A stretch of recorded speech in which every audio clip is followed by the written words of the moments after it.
امانت داری صرف پیسے کی امانت داری نہیں ہوتی، شریعت ہمارے پاس امانت ہے، جیسا کہ میں نے آپ کو بتایا کہ اللہ رب العزت کہتے ہیں ہم نے اس امانت کو آسمانوں پر پیش کیا، زمینوں پر، پہاڑوں پر پیش کیا، قبول نہیں کیا، انسان نے قبول کیا، یعنی شریعت کا ہمارے اوپر نازل ہونا یہ بھی امانت ہے، اس کے اندر بھی خیانت نہیں کرنی، عہدہ بھی امانت ہوتا ہے۔ اگر کسی کو کسی عہدے پر بیٹھنے کا موقع مل جائے، کسی سیٹ اور کرسی پر بیٹھنے کا موقع مل جائے تو یہ اس کے پاس امانت ہوتی ہے۔ حضرت ابو ذر رضی اللہ تعالیٰ عنہ نے اللہ کے نبی کو کہا کہ حضرت جی آپ لوگوں کو عامل بنا کے بھیج رہے ہیں مختلف شہروں میں، مجھے بھی بنا کے بھیج دیں کسی شہر میں عامل، میں بھی دین کا کام کروں۔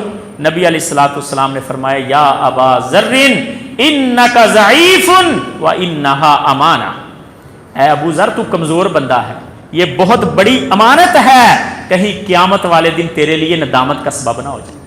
تو یہ عہدے، یہ مال و دولت، یہ سیٹیں، یہ خطبہ جمعہ کی سیٹیں، یہ مسند تدریس قاری صاحبان کے لیے، مسند قرآن بچوں کو پڑھانے والی، یہاں تک کہ خادم مسجد کے لیے اس کی سیٹ، یہ ساری چیزیں ہمارے پاس امانت ہیں۔ اللہ رب العزت ہمیں ان امانتوں کا حق ادا کرنے کی توفیق عطا فرمائے۔ اور عہد و پیمان بھی امانت ہے، کسی کے ساتھ آپ نے وعدہ کیا یہ بھی امانت ہے۔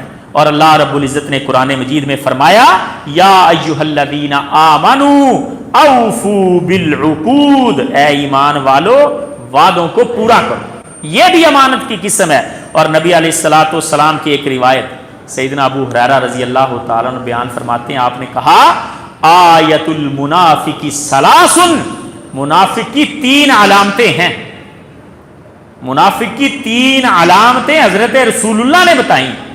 ان میں سے پہلی علامت اذا حدث کذب، جب بات کرتا ہے جھوٹ بولتا ہے، وَإِذَا وَعَدَ أَخْلَفَ، جب وعدہ کرتا ہے خلاف ورزی کرتا ہے، وَإِذَا اؤْتُمِنَ خان، اور جب اس کے پاس امانت رکھی جاتی ہے تو وہ اس میں خیانت کرتا ہے۔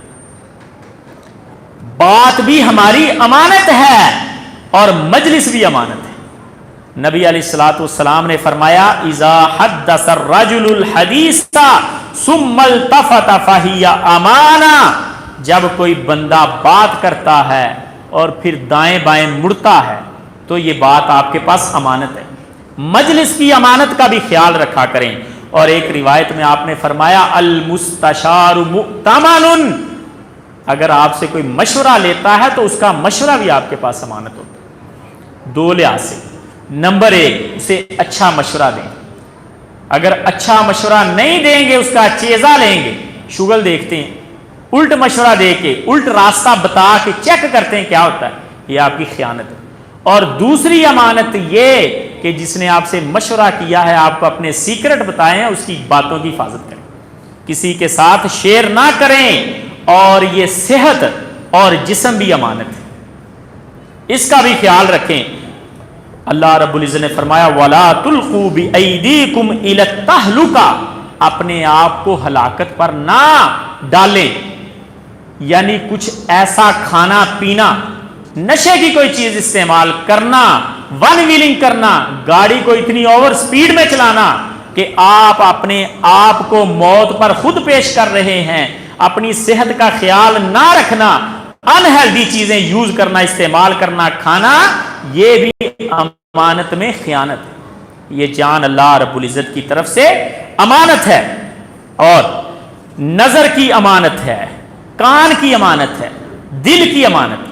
اللہ رب العزت نے قرآن مجید میں فرمایا ان السمع والبصر والفؤاد کل اولئک کان عنہ مسئولا، تمہاری آنکھ، تمہارے کان، تمہارا دل، ان کے بارے میں بھی سوال ہوگا، ان کی امانتوں کے بھی حق ادا کریں۔ اور علم دین اور دین کا علم ہونا یہ بھی امانت ہے۔ اور اللہ رب العزت نے قرآن مجید میں فرمایا ان الذین یکتمون ما انزلنا من البینات والہدی من بعد ما بیناہ للناس فی الکتاب اولئک یلعنہم اللہ ویلعنہم اللاعنون. جو بندے علم ہونے کے باوجود حق کو چھپاتے ہیں. علم صرف عالم کے پاس نہیں ہوتا. اگر آپ نے مسجد سے کوئی بات سنی تو آپ بھی اس کے عالم ہو گئے ہیں, چاہے آپ کے پاس سرٹیفکیٹ اور سند مفتی صاحب کی نہ ہو.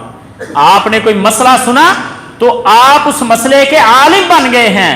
اب گھر میں جا کے اگر اس کی خلاف ورزی دیکھتے ہیں اور آپ اپنا علم چھپا جاتے تو کیا آپ نے خیانت نہیں کی؟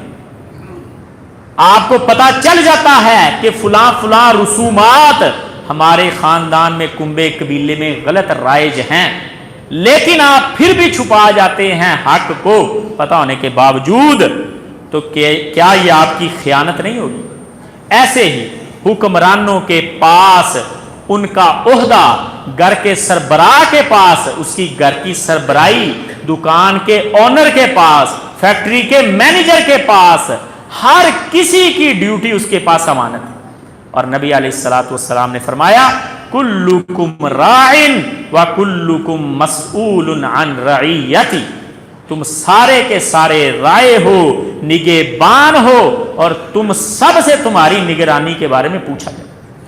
آپ کے بچوں کے بارے میں پوچھا جائے گا, آپ کی بیوی کے بارے میں پوچھا جائے گا. تو جب مسجد سے کوئی مسئلہ سنتے ہیں یا یاد کرتے ہیں, وضو کا طریقہ, نماز کا طریقہ, تو گھر جا کے اپنی بیوی کو کہو کہ مجھے وضو کر کے دکھاؤ, یا کم از کم اسے خود وضو کر کے دکھا دو. اللہ کی بندی ذرا میں تجھے آج وضو سکھاؤں. آپ دیکھیں تو صحیح گھر کا ماحول کیسے بدلتا ہے. کبھی خود اٹھیں اور اس کو تہجد کے لیے جگائیں, کبھی اس کو اجازت دے دیں کہ مجھے تہجد کے وقت جگا سکتی ہوں. کہ اللہ کی بندیاں نیک ہوتی ہیں لیکن ہمارے غصے کی وجہ سے ڈر رہی ہوتی ہیں کہ اگر ان کو اٹھا دیا تو یہ مجھے سارے دن کا شیڈول سنا دیں گے کہ تمہیں پتہ ہے تم تو فارغ بیٹھی رہتی ہو, مجھے فلاں فلاں کام ہے, میری یہ مصروفیات ہیں.